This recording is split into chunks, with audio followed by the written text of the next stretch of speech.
Question करते हैं और एक हेक्सागन दिया है। हेक्सागन पता है कितने साइड होते हैं? 6 और 6 साइड क्या होते हैं? Equal imaginary.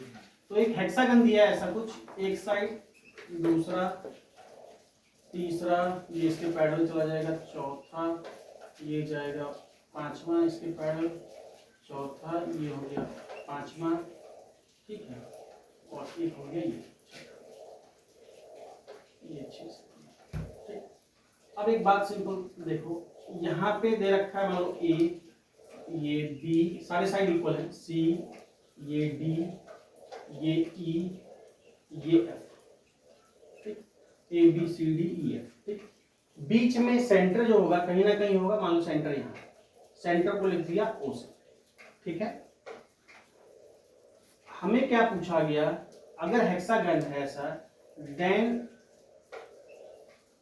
Vector A B plus vector A C plus vector A D plus vector A E plus vector A F, A B A C A D A E A F का vector sum बताना है।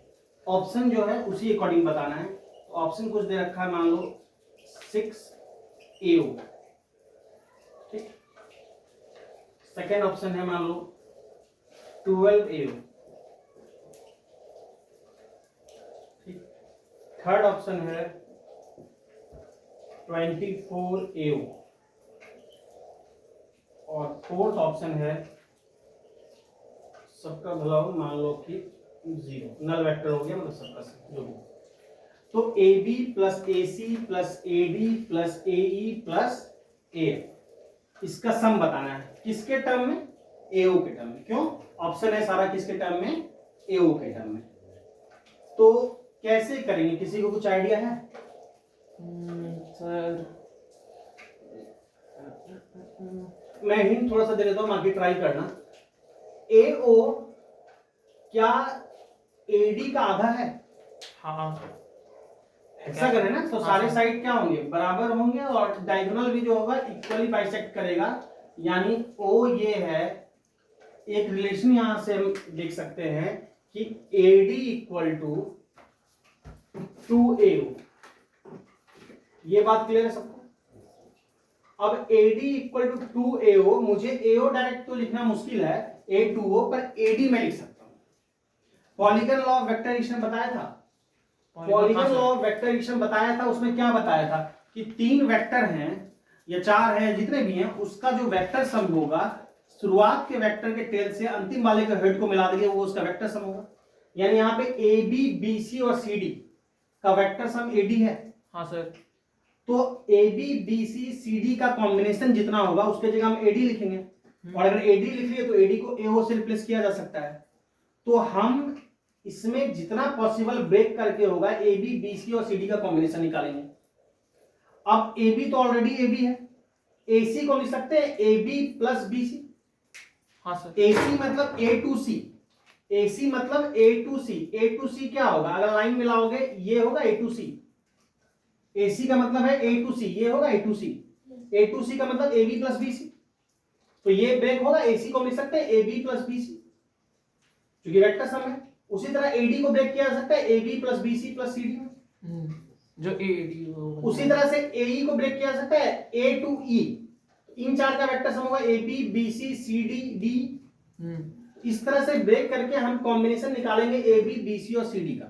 और A B B C C D का जो combination होगा, हर एक combination को हम लिख सकते हैं एडी, और फिर एडी को रिप्लेस कर सकते हैं 2AO से। तो काफी हिंट दे चुका हूं, ट्राई कर सकते हो, ट्राई करो, टाइम दे रहा हूं 2-3 मिनट का। ठीक है, देखो यहाँ पे कुछ लोग ट्राई किए हो, ठीक गए हो। हमने क्या बोला कि हमको एओ लाना है, और एओ कहाँ आ सकता है? एडी से आ सकता है। एओ का डबल क्या है? एडी। तो अगर मैं एडी कॉम्बिनेशन निकालूं तो एओ तक पहुंच सकता हूं। तो ब्रेक करना बताया था ना अभी थोड़ी देर पहले। ए बी, ठीक है, एसी को लिख सकते हैं A B plus B C का vector sum, A B plus B C, A B plus B C का वेक्टर सम क्या है? एसी। इसी को देख के लिख रहे हैं, इसको देख के। एडी, एडी को क्या लिखेंगे? A B plus B C plus order वही रखना, डीसी और सीडी में फर्क है।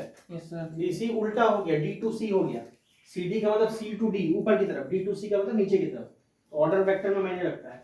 एई, एई क्या लिखेंगे बताओ? A plus B plus B C plus C D plus D plus बिल्कुल C D plus D plus D, ये क्या हो गया? ए ठीक। उसके बाद ए एफ। अब देखो ए एफ में स्मार्टली थोड़ा डील करेंगे, या तो इसको ब्रेक भी कर सकोगे A B B C C D D E, या तुम्हारा जाके डी में, लेकिन मैं ऐसे ही रखने दूंगा ए एफ को, ए एफ को ऐसे ही रखने दूंगा क्योंकि पता चल जाएगा। अब एक बात समझो, जितना ए बी बी सी और सी डी का कॉम्बिनेशन है उसके जगह क्या लिख सकते हैं? ए डी लिख सकते हैं। तो यहां पे देखो A B B C C D का एक कॉम्बिनेशन मिला, और कोई कॉम्बिनेशन है? देखो यहां पे A B B C C D का एक और कॉम्बिनेशन मिल गया, और कॉम्बिनेशन मिल रहा है। तो यहां पे देखो ए बी बी सी और सी डी। अब देखो सी डी डायरेक्ट तो हमको नहीं दिख रहा है, तो खोजते हैं, देखते हैं। सी डी, जरा ध्यान देना, सी टू डी ऊपर की तरफ है। हाँ सर। सी डी ऊपर की तरफ है। अच्छा, अगर सी डी में लिख रहा हूं तो सी डी को मैं क्या, ए एफ और सी डी, देखना ए एफ और एफ ए में फर्क है। एफ ए का मतलब एफ टू है जैसा फिगर में दिख रहा है, ए एफ का मतलब है ए टू एफ, ये है ए एफ। ए एफ का मतलब है ए टू एफ। तो क्या A to F C D के पैरेलल नहीं है? हाँ sir. A to F C D के पैरेलल नहीं है, और ये सारे साइड क्या है? इक्वल है। तो मैग्नीट्यूड में भी इक्वल है और डायरेक्शन में भी क्या है? सेम है। तो दोनों इक्वल वेक्टर है ना। हाँ सर। इक्वल वेक्टर मतलब एक की जगह दूसरे को लिखा जा सकता है। हाँ सर। यानी ए एफ के जगह मैं सी डी लिख सकता हूं। क्यों? क्योंकि मैग्नीट्यूड भी सेम है और डायरेक्शन भी सेम है, दूसरा नहीं लिख सकता। तो एक जो ए एफ है, समझना, इसके जगह क्या लिखा जा सकता है? C D. ये बात समझ में आई? तो A B B C C D एक और कॉम्बिनेशन मिल गया। तो A B B C C D के तीन कॉम्बिनेशन मिल गए। रह कौन गया? एक ए बी और एक डी छूट गया। अब ए बी और डी में ध्यान से देखो, ए बी का मतलब है ए टू बी, ए बी का मतलब है ए टू बी, और डी का मतलब है डी टू ई। तो ए बी और डी हर जो साइड है वो मैग्नीट्यूड में तो इक्वल है। तो ए बी और डी में मैग्नीट्यूड वाइज तो इक्वल है, लेकिन डायरेक्शन वाइज देखोगे ए बी जिधर है डी उसका क्या है? उल्टा। उल्टा है, यानी ये नेगेटिव वेक्टर है ना। तो ए बी इक्वल टू क्या होगा? Minus D. A B equal to minus D, तो ए बी और डी कैंसिल हो जाएगा। बस समझ में? A B equal to minus D, तो ये चला गया काम से, तो ये कैंसिल हो गया। ए बी अपोजिट है उसके कौन? तो माइनस डी। ए बी के पैरेलल कौन है? ए बी के पैरेलल कौन है? ए बी के पैरेलल है ई डी, पर डी ई है तो क्या है? अपोजिट है, तो कैंसिल हो जाएगा। इतनी बात समझ में आई? हाँ सर। तो फाइनली क्या बचा? A B B C C D का एक combination, A B B C C D का दूसरा combination, A B B C C D का तीसरा कॉम्बिनेशन, और A B plus B C plus C D का वेक्टर सम क्या है? A D.